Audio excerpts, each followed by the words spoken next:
नमस्कार, मैं हूं अंकुर और आप देख रहे हैं सत्यहिंदी.com। आइए एक नजर डालते हैं अब तक की सुर्खियों पर। झारखंड में बने सियासी अनिश्चितता के माहौल के बीच महागठबंधन सरकार के नेताओं ने राज्यपाल रमेश बैस से मुलाकात की। इस दौरान महागठबंधन के नेताओं ने राज्यपाल से जल्द स्थिति साफ करने के लिए कहा। मुलाकात के बाद झारखंड कांग्रेस के कार्यकारी अध्यक्ष बंधु तिर्की ने पत्रकारों को बताया कि मुख्यमंत्री हेमंत सोरेन इस्तीफा नहीं दे रहे हैं। राज्यपाल ने इस मामले में कानूनी राय मांगी है और आश्वासन दिया है कि 2 दिन के भीतर स्थिति स्पष्ट कर दी जाएगी। विधायकों ने शिकायत की है कि राज्यपाल के कार्यालय से जानकारियों के लीक होने के कारण असमंजस की स्थिति बन रही है।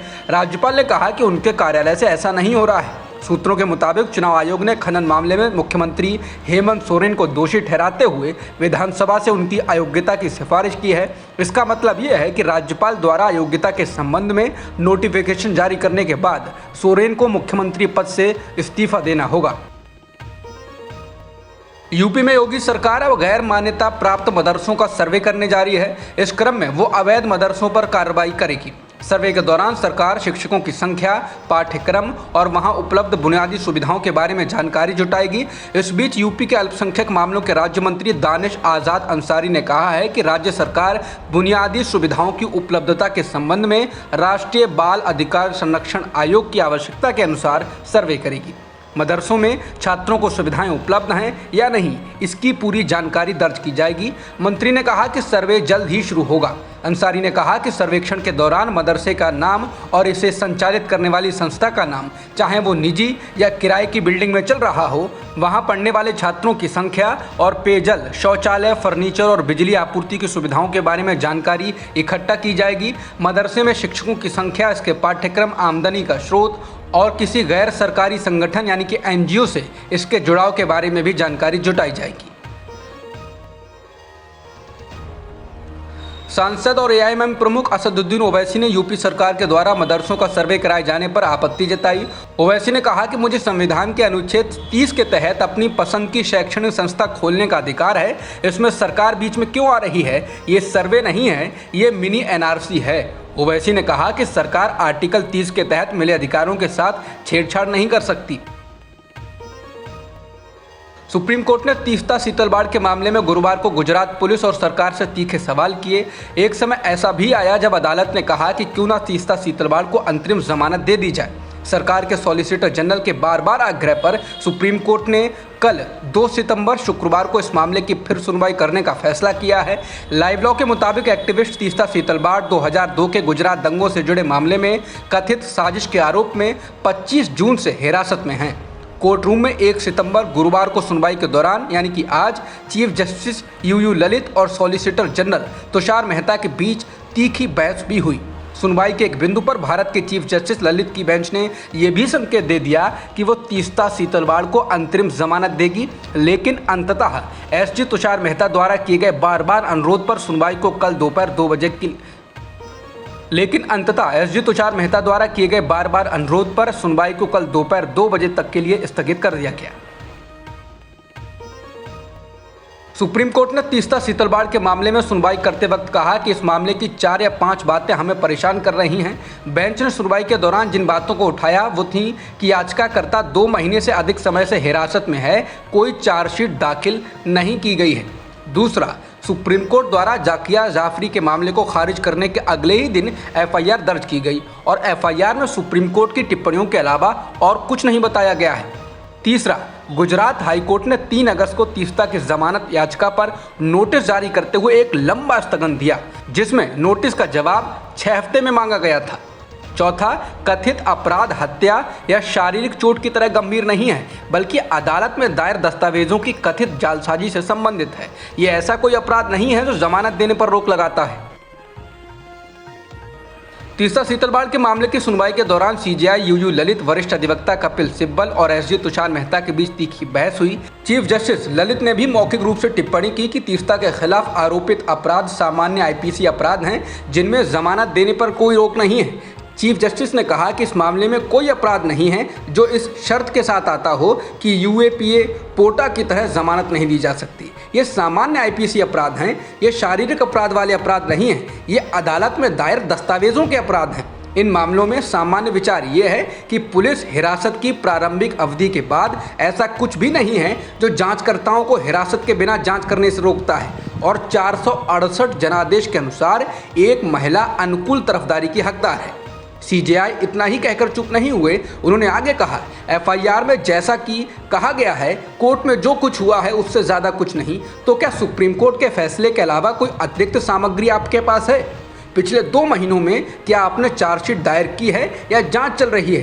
पिछले 2 महीनों में आपको क्या सामग्री मिली है? नंबर 1, महिला ने 2 महीने की हिरासत पूरी कर ली है। नंबर 2, आपसे हिरासत में पूछताछ की गई है, क्या इससे आपको कुछ पता चला है? चीफ जस्टिस ने हैरानी जताते हुए कहा, इस तरह के मामले में हाईकोर्ट 3 अगस्त को नोटिस जारी करता है और 19 सितंबर तक जवाब मांगता है। सीजेआई ने आश्चर्य से पूछा कि क्या गुजरात हाईकोर्ट में ये स्टैंडर्ड प्रैक्टिस है? हम एक ऐसा मामला दें जहां एक महिला इस तरह के मामले में शामिल रही हो और हाईकोर्ट ने 6 सप्ताह में जवाब मांगा हो। सॉलिसिटर जनरल तुषार मेहता ने जवाब दिया, किसी भी महिला ने इस तरह के अपराध नहीं किए हैं। बेंच ने सॉलिसिटर जनरल के तर्क के जवाब में हाईकोर्ट द्वारा दिए गए लंबे स्थगन के बारे में टिप्पणी की कि ये एक असाधारण मामला नहीं था जहां सुप्रीम कोर्ट को हस्तक्षेप करना चाहिए। इसने अंतरिम जमानत देने और गुण दोष के आधार पर मामले की सुनवाई जारी रखने की भी इच्छा व्यक्त की। सीजेआई ने कहा कि आपकी शिकायत में सुप्रीम कोर्ट के फैसले से ज़्यादा कुछ नहीं है, इसलिए अगर 24 जून को फैसला आया है तो 25वीं को शिकायत खत्म हो गई है। जिस अधिकारी ने शिकायत की है उसने 1 दिन के भीतर शिकायत दर्ज की गई। यही 4 या 5 बातें हैं जो हमें परेशान करती हैं। आम आदमी पार्टी द्वारा भ्रष्टाचार का आरोप लगाने के बाद दिल्ली के उपराज्यपाल विनय कुमार सक्सेना ने गुरुवार को मुख्यमंत्री अरविंद केजरीवाल पर निशाना साधा और कहा कि केजरीवाल भटकाने की रणनीति और झूठे आरोपों का सहारा ले रहे हैं। सक्सेना ने कहा कि अगर उनके और उनके परिवार के सदस्यों के खिलाफ इस तरह के और व्यक्तिगत और निराधार हमले किए गए तो उन्हें आश्चर्य नहीं होगा। एलजी सक्सेना ने ट्वीट कर कहा कि मैंने सुशासन, भ्रष्टाचार के प्रति जीरो टॉलरेंस और दिल्ली के लोगों के लिए बेहतर सेवाओं की बात कही, लेकिन दुर्भाग्य से माननीय सीएम अरविंद केजरीवाल जी ने हताशा में भटकाव की रणनीति और झूठे आरोपों का सहारा लिया। उपराज्यपाल सक्सेना ने ट्वीट में लिखा, दिल्ली के लोगों और संविधान के प्रति अपने कर्तव्यों के चलते मैंने ये मामले उठाए थे। पहला, एक्साइज नीति में भारी खामियां, बाद में सीएम की अध्यक्षता वाली कैबिनेट ने इसे वापस ले लिया। दूसरा, दिल्ली के सरकारी स्कूलों में कक्षाओं के निर्माण में अनियमितताओं पर सीवीसी की रिपोर्ट पर 2.5 साल बाद भी कोई कार्रवाई नहीं की गई। सीएम अरविंद केजरीवाल जी द्वारा फाइलों पर हस्ताक्षर न किया जाना, राज्य के विश्वविद्यालयों में समय पर कैग के ऑडिट न कराया जाना। उन्होंने कहा कि मेरे पास कैबिनेट के नोट्स कैबिनेट की बैठकों के बाद आना, फॉरेन मिशन में पानी की उपलब्धता न होने समेत कई अन्य मुद्दे। उन्होंने कहा कि मुझे उम्मीद थी कि अरविंद केजरीवाल जी इन मुद्दों पर सही भावना के साथ काम करेंगे। दुर्भाग्य से इसकी जगह एक ऐसी चीज़ का बचाव करने का प्रयास किया गया जिसका बचाव नहीं किया जा सकता। मुझ पर निजी स्तर पर हमला किया गया। सरकार गिराने की कोशिशों के आरोपों के बीच आज दिल्ली विधानसभा में ध्वनि मत से विश्वास मत पास किया गया। दिल्ली के मुख्यमंत्री अरविंद केजरीवाल के विश्वास मत प्रस्ताव के पक्ष में 58 वोट पड़े। 1 वोट डिप्टी स्पीकर का अलग है, यानी उनके कुल 59 वोट हो गए।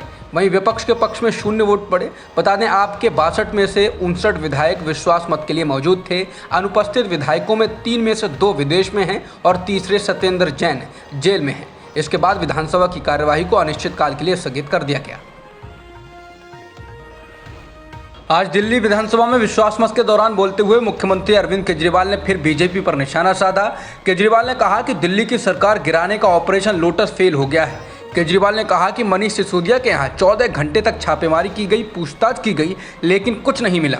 लेकिन सिसोदिया ने ये धमकी नहीं दी कि हम मानहानि का केस कर देंगे, जब कुछ करा ही नहीं तो कर लो जांच। कुछ नहीं मिला, लेकिन सीबीआई वाले कहते हैं कि ऊपर से प्रेशर इतना ज़्यादा है कि गिरफ्तार तो एक बार करना होगा। केजरीवाल ने कहा कि तो गिरफ्तार तो ये होंगे। केजरीवाल ने कहा कि एक बार फिर से प्रधानमंत्री मोदी ने ईमानदारी का सर्टिफिकेट दे दिया है सिसोदिया को। अरविंद केजरीवाल ने कहा कि इन लोगों को झूठे सच्चे केस करके क्या मिलता है। मानव इतिहास में सबसे अधिक हमारे ऊपर ही केस हुए होंगे। छोटी सी पार्टी है, हम अभी अभी पैदा हुए हैं और हमारे 49 विधायकों पर 169 केस कर दिए। इनमें से 134 केस कोर्ट ने ख़त्म कर दिए। इनको खूब डांटा भी, बचे हुए 135 भी खत्म हो जाएंगे। केजरीवाल ने कहा कि इससे क्या फ़ायदा हुआ, देश का समय खराब हो रहा है, लेकिन एक फ़ायदा ज़रूर हुआ। जब से सिसोदिया के यहाँ रेड मारी गई है, गुजरात में 4% वोट बढ़ गया है। जिस दिन गिरफ्तार करेंगे 6% और बढ़ जाएगा। और अगर 2 बार गिरफ्तार हो गए तो सरकार बन जाएगी। इसके साथ ही केजरीवाल ने कहा कि राष्ट्रीय स्तर पर 2 ही पार्टियां बची हैं, एक कट्टर ईमानदार पार्टी और दूसरी कट्टर बेईमान पार्टी।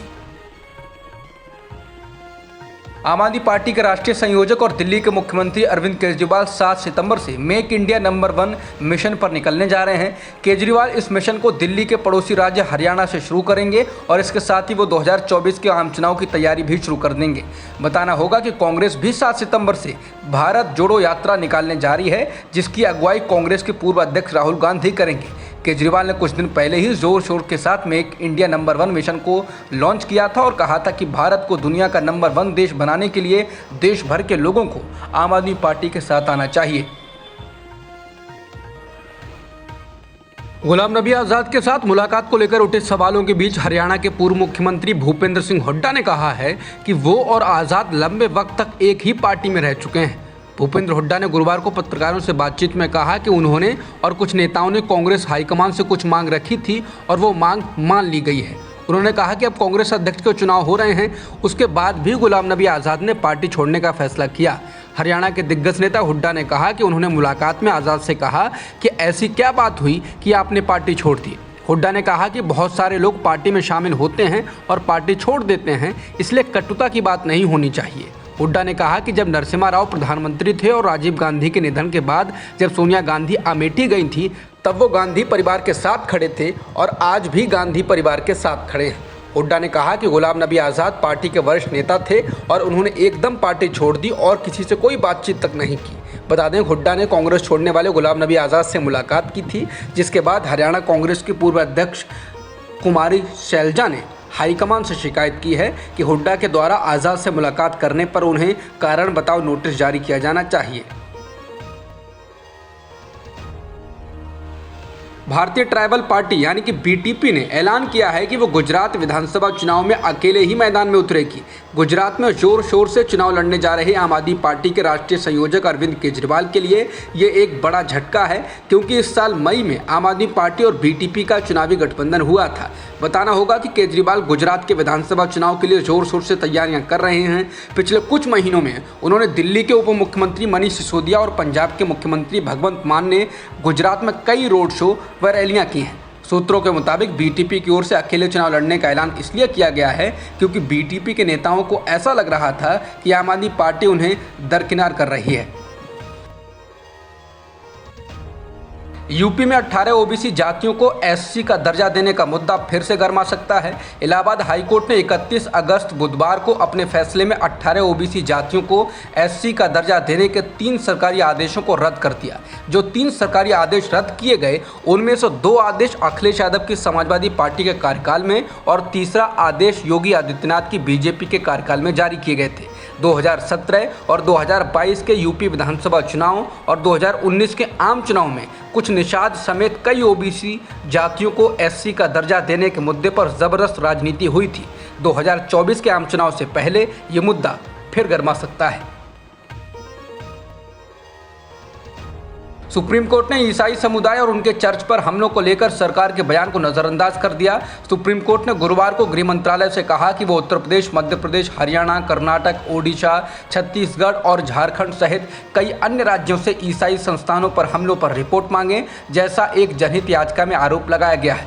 2 हफ्ते पहले हुई सुनवाई पर सरकार ने ऐसी रिपोर्ट को गलत बताया था, लेकिन इसी बीच 2 दिन पहले पंजाब में चर्च पर हमले की खबर आ गई। जस्टिस DY चंद्रचूड़ और जस्टिस हेमा कोहली की बेंच ने कहा कि किसी पर हमले का मतलब ये नहीं, ये उसके समुदाय पर हमला है, लेकिन अगर इसे जनहित याचिका में उठाया गया है तो ऐसी किसी भी घटना के दावों को सत्यापित करने की जरूरत है। वहीं सॉलिसिटर जनरल तुषार मेहता ने कहा कि सत्यापन पर यह पाया गया है कि जनहित याचिका में अधिकांश कथित मामले झूठे हैं और एक वेब पोर्टल पर प्रकाशित एक लेख पर आधारित हैं। उन्होंने कहा कि इस तरह की जनहित याचिका में कोर्ट को आदेश नहीं देना चाहिए, नहीं तो भानुमति का पिटारा खुल जाएगा। बेंच ने राज्यों से रिपोर्ट मांगने के लिए गृह मंत्रालय को 2 महीने का समय दिया।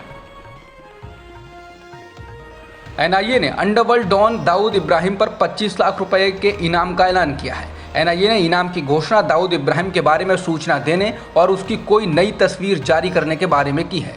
दाऊद के अलावा उसके सहयोगी छोटा शकील पर 20 लाख रुपए का, जबकि अन्य आतंकियों अनीस इब्राहिम, जावेद चिकना और टाइगर मेमन पर 15 लाख रुपए के इनाम का ऐलान किया गया है। एनआईए ने बयान जारी कर कहा है कि दाऊद इब्राहिम और अन्य आतंकी अंतर्राष्ट्रीय आतंकी संगठनों जैसे लश्कर-ए-तैयबा, जैश-ए-मोहम्मद और अल-कायदा के साथ मिलकर काम कर रहे हैं।